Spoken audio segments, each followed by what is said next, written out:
이번 주는 성탄 연휴가 있고요. 다음 주에는 새해 연휴가 있습니다. 연말 연시를 맞아서 정부가 코로나19 방역 대책, 긴급 대책을 내놨는데 한번 들어보시고 이어가 보도록 하겠습니다. 성탄절, 연말 연시의 모임과 여행을 최소화하기 위한 방역 조치도 강화하여 실시합니다. 전국적으로 5인 이상의 사적 모임을 갖지 않기를 강력하게 권고드리며 많은 관광객이 이동하며 식당, 숙소 등에서 밀집되어 감염 확산의 위험성이 커지고 있는 전국의 모든 스키장, 눈썰매장, 스케이트장 등 겨울 스포츠 시설에 대해서도 집합 금지합니다. 또한 같은 이유로 리조트, 호텔, 게스트하우스 등 숙박 시설에 대해서는 객실의 50% 이내로 예약을 제한하고 객실 정원을 초과하는 인원 수용을 금지하며 이를 철저히 관리하도록 합니다. 지금까지 말씀드린 방역 강화 대책은 연휴 기간 등을 고려하여 12월 24일 이번 목요일부터 1월 3일까지 전국의 모든 지역을 대상으로 시행합니다.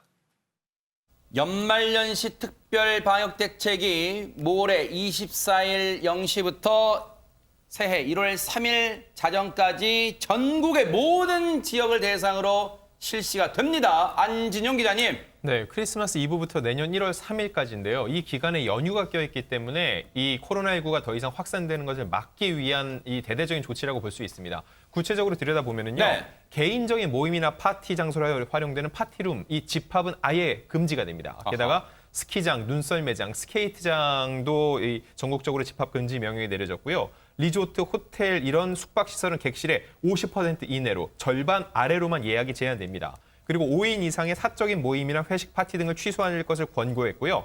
이번엔 식당의 경우입니다. 5인 이상의 모임을 금지하고 5인 이상의 예약을 했을 경우에는 동반 입장하는 것이 아예 금지가 됩니다. 네. 그리고 해돋이 명소죠. 강릉 정동진, 울산 간절곶, 포항 호미곶 등은 관광 명소 모두 폐쇄가 되고요. 네. 영화관 역시 9시 이후에는 운영이 중단됩니다. 그리고 대형 마트와 백화점 등에서는요. 시식이나 시음, 견본품 사용이 금지되고요.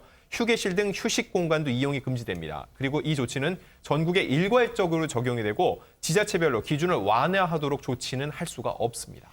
자, 여러분들이 궁금한 점이 많으실 거예요. 방역 당국의 조치는 따라야 되는데 혹시 이거는 허용 안 돼요? 아마 이런 궁금증이 있으실 것 같은데 아니 근데 손정혜 변호사님 먼저 미래 연말연시에 식당이나 숙박업소 이 예약해 놓으신 분들은 어떻게 되는 겁니까, 그러면? 식당에 5인 이상으로 예약하신 분들은 일단 이것을 위반하는 경우에는 운영자에게는 300만 원 이하 그리고 실제로 이용한 사람에게는 10만 원 이하의 과태료에 처해질 수 있기 때문에 조정하거나 취소하셔야 되지 않을까 생각이 드는데 네. 예외가 있습니다. 네. 주민등록상 같은 장소에 거주하는 가족 등은 허용이 된다라는 것인데 한마디로 전입신고 같이 되어 있는 동거가족들은 5인이 넘는다고 하더라도 입장이 가능하다라고 말씀드릴 수 있고 아하. 그 이외에 가족끼리라도 친인척 모임을 하거나 사적인 모임을 하지 말아달라 이렇게 해석하시면 될 것 같고요. 네. 숙박시설 같은 경우에는 지금 만석이다 또 어떤 관광지 같은 경우는 굉장히 예약률이 높다라는 소식이 나오고 있는데 네. 50%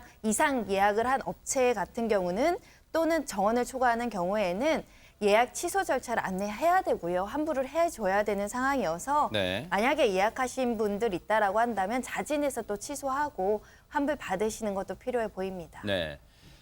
상황이 걷잡을 수 없이 심각해지다 보니까요. 정세균 국무총리가 다시 한번 연말연시에 멈춤의 시간을 가져달라 호소하고 나섰죠. 하재근 평론가님. 네, 그렇습니다. 일단 정부가 스키장 등 겨울 스포츠 시설 운영을 전면 중단하고 그다음에 주요 관광 명소도 과감하게 폐쇄한다고 했는데 그런 조치를 취한다 하더라도 국민들의 참여 방역이 뒷받침되지 않는다면 네. 사상 누각에 불과하다라고 네. 하면서 국민 여러분들의 참여를 간곡하게 호소했습니다. 네. 바로 정세균 총리의 대국민 호소 읍소 한번 들어보시고 이어가 보도록 하겠습니다. 성탄절과 연말연시를 맞아 모든 모임과 여행을 취소하거나 중단해 주시고 집에 머물러 주실 것을 간곡히 요청드리는 것입니다. 정부의 방역 대책은 국민 여러분의 참여 방역이 뒷받침되지 못하면 사상 누각에 불과합니다. 우리 모두 승리의 희망을 품고 신축년 새해를 맞이하길 바랍니다. 사실 이건 중요한 게요. 박성배 변호사님 사실 해돋이 보러 동해안 같은 데 숙소 많이 예약해 놓으신 분들 많으실 거란 말이에요. 그렇습니다. 그런데 정부가 내년 1월 3일까지 전국 해맞이 명소를 폐쇄했습니다. 포항, 호미곶, 울산, 간절곶, 강릉, 정동진, 서울 남산공원 등을 전면 폐쇄하게 된 것인데 포항시의 경우에도 해맞이 행사를 취소하고 호미곶 광장을 전면 폐쇄하기에 이르렀습니다. 네. 많은 분들이 아쉬워하실 것 같아요. 이를 대비해서 포항시가 지역 케이블 TV와 포항시 유튜브를 통해서 해돋이 모습을 생중계하기로 했다고 합니다. 네. 사실 저런 비슷한 상황 여러분 기억하실 거예요. 설악산 등 이 단풍 절경을 다 유튜브로 또 소개해드린 적도 있어요. 그러니까 그렇게 올해만은 좀 참아주십사 하는 게 정부의 호소입니다. 그런데 이뿐만이 아니라 해맞이뿐만이 아니에요. 겨울하면 겨울 스포츠 꽃 바로 스키 이것도 좀 참아주셔야 될 것 같습니다. 유인경 평론가님. 그렇죠. 스키를 가는 것도 자제해 주시겠 되지만 좀 곤란을 겪게 된 사람들도 있습니다. 사실 청춘들에게는 겨울철에 스키장에서 알바가 정말 꿀 알바라고 얘기를 하거든요. 네. 숙박이 보장될 뿐만 아니라 수익이 높아서 청춘들 가고 있는데 그래서 이거 해보겠다고 숙소 정해놓고 그다음에 뭐 생필품도 다 해놨는데 안 된다라고 하니까 지금 낭패에 빠질 수밖에 없었고요. 네. 한 그 예비 알바생이 말하기로는 코로나 건강검진도 다 직원들이랑 같이 받았고 네. 물건도 다 사줬는데 어찌했으면 좋을지 모르겠다고 하고요. 업계 관계자들도 우리도 장사 못해서 겨우 1년에 2달 장사도 버텨먹고 사는데 이거 어떻게 했으면 좋을지 게다가 이런 청년 알바생들한테 이제 일자리도 잃게 돼서 굉장히 난망하다라고 밝혔지만 네. 그러나 조금 자제해 주셔야만 코로나 확진이 좀 줄어들 것 같습니다. 네.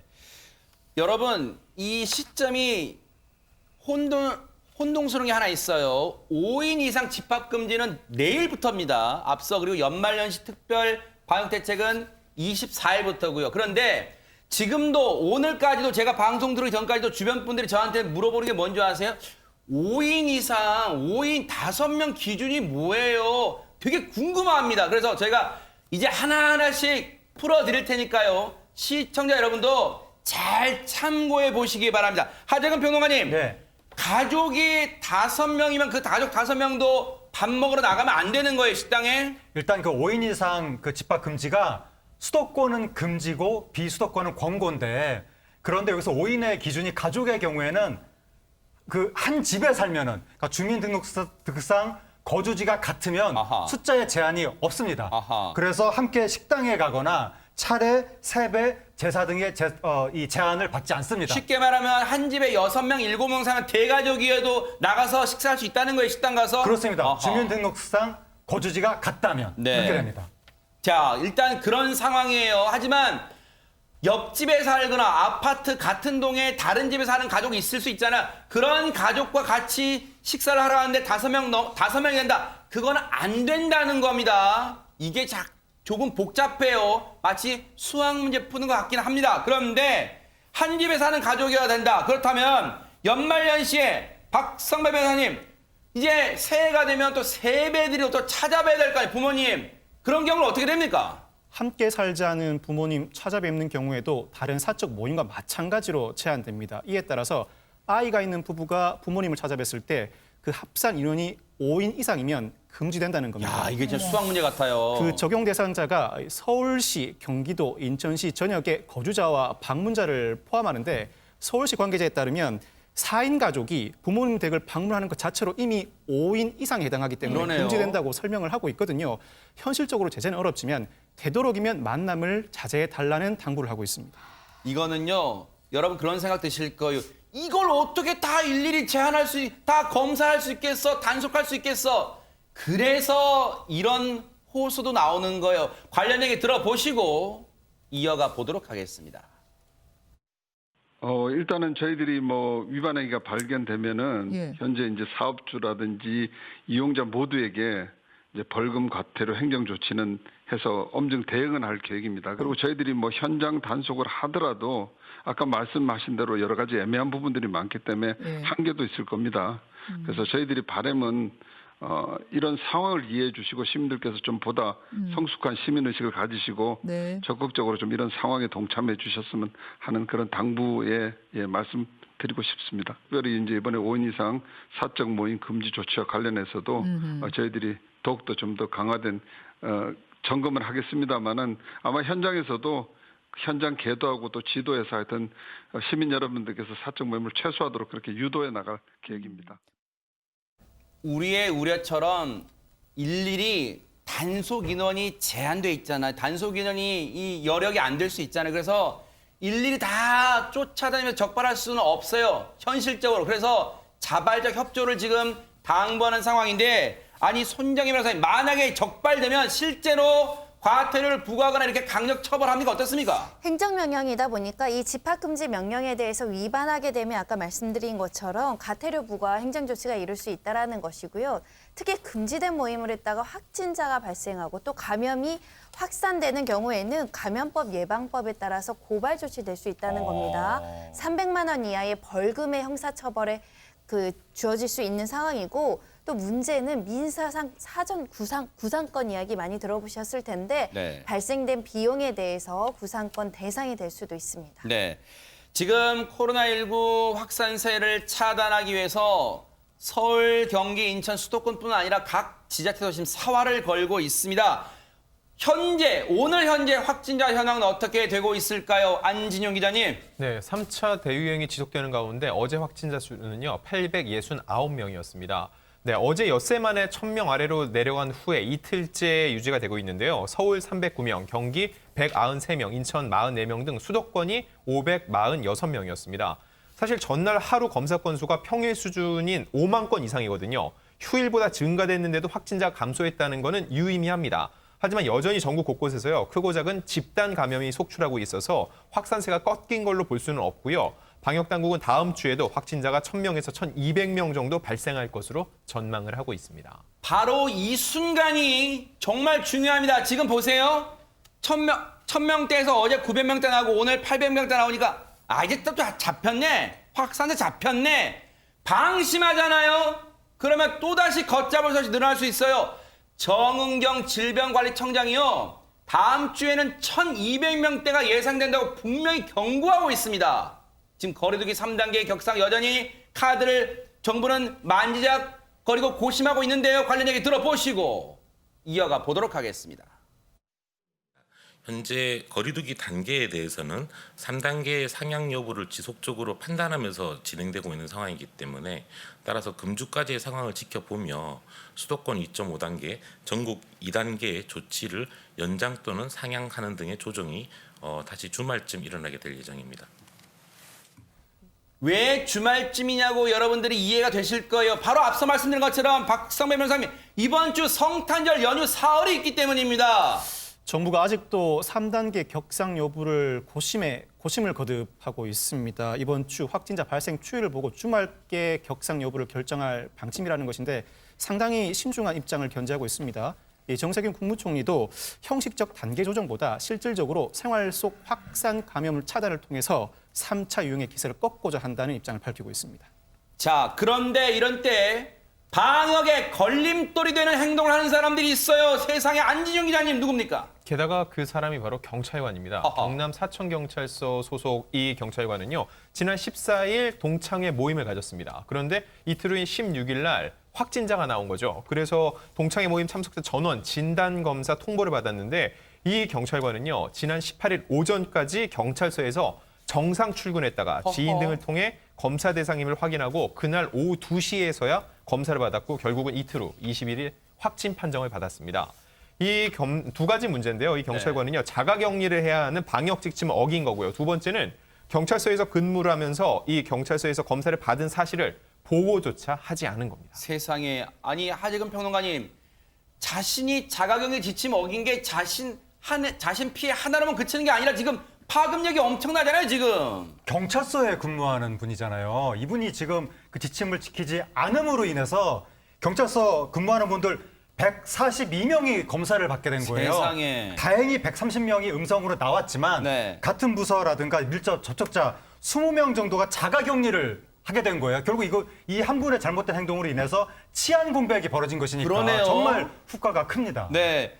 자가격리가요. 손정희 변호사 우리 주변에서 자가격리 조치를 아주 가볍게 여기는 분들이 되게 많더라고요. 그래서 실제로 자가격리 장소에 이탈을 해서 형사처벌 받은 사례들이 속속 나오고 있는데요. 대전에서 자가격리 장소를 이탈했습니다.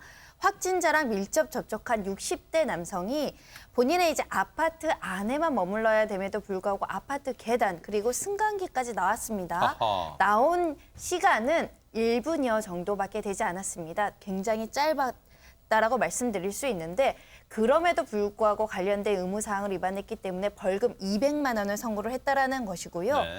피고인이 잘못을 반성하고 있지만 국가적 국민적 노력을 도외시했다 유죄 판결을 내렸는데 또 지난 4월이었습니다. 30대 해 입국자가 격리를 해야 됨에도 불구하고 이틀간 6시간 넘게 자가격리 장소를 이탈했다라고 하는데요. 특히 두 번째 자가격리를 이탈하고 외출을 했을 때는 이미 보건소가 이러한 사실을 인지하고 고발 조치한 것을 알고 있음에도 불구하고 하하. 이렇게 재차 어겼다라는 것인데 그래서 재판부는 이 피고인에게 벌금 1,000만 원을 선고했습니다. 네. 전염병의 세계적 대유행 상황에서 이런 예방하거나 확산 방지를 위한 노력, 국가적 국민적 노력을 도외시했다. 이렇게 벌금을 선고했습니다. 왜 이렇게 코로나19 시국에 민폐를 끼치는 분들이 이렇게나 많습니까? 자, 이런 가운데 각 지자체가 코로나19 확산 차단을 위해서 사활을 걸고 있는 거 충분히 지금 노력이 이해됩니다. 그런데 부산에서요, 코로나19 관련 캠페인을 벌였는데 이게 대체 뭡니까, 안진용 기자님? 네, 한 장의 포스터가 문제가 됐는데 이 조용한 골목 상권의 사진인데 거기에 이런 문구가 쓰여졌습니다. 지금 보시는 저 포스터인데요. 쥐띠의 마지막은 쥐 죽은 듯 집에 머물러 주세요라고 한 겁니다. 이게 언어 유희를 하려는 건 알겠지만 표현이 지나치지 않은 겁니다. 왜냐하면 쥐 죽은 듯이라는 말 자체가 부정적인 의미를 내포하고 있거든요. 이거에 대해서 수십 개의 항의성 댓글이 달렸고요. 한 누리꾼은 3주째 새끼쥐 2마리와 데리고 쥐 죽은 듯 조용히 집에 있는 엄마쥐는 마음이 상했다라고 말을 했고 또 다른 시민들은 또 이런 글을 올렸습니다. 시민들을 쥐 보듯이 하는 건지 나중에 쥐 잡듯 하겠다라고 해서 굉장히 뼈 있는 일침을 가했습니다. 하재근 평론가님, 예. 정말 발상이라는 게 정말 너무 어처구니가 없습니다. 우리가 쥐 죽은 듯이라는 표현을 어떨 때 쓰니 저분들은 모르는 거예요, 저 공무원분들은. 그러니까 저게 좀 부정적인 뉘앙스로 쓰이는 표현인데 그러니까 저게 만약에 어느 한 명의 네티즌이 그냥 자발적으로 만들어서 인터넷에 올렸으면 그냥 이 사람 아이디어인가 보다 이랬을 텐데 문제는 관에서 만든 포스터이기 때문에 일반 국민 입장에서는 내가 왜 관으로부터 쥐한테 비유를 당해야 되나 왠지 기분이 나쁜 거예요. 그렇지 않아도 지금 여러 가지 상황도 안 좋은데 그러다 보니까 여론이 너무 안 좋아져서 바로 포스터를 교체를 했거든요. 네. 저거는 내리고 뭐 홈으로 런 뭐 이런 식으로 다른 식의 포스터를 만들었는데 너무 자꾸 아이디어를 내서 웃기려고 하지 말고 네. 그냥 국민들의 마음을 헤아리는 데 좀 집중을 했으면 좋겠고 네. 부산시 측에서는 시민 여러분의 마음을 깊게 헤아리지 못한 것에 대해서 사과했습니다. 정말로요. 조그만 이 말 한마디, 표현 하나가 안 그래도 코로나 우울감 때문에 괴로운 이 지친 시민분들, 국민분들요 더 힘 빠지게 해서는 안 될 것 같다 이런 생각도 해봅니다. 반성하기 바랍니다.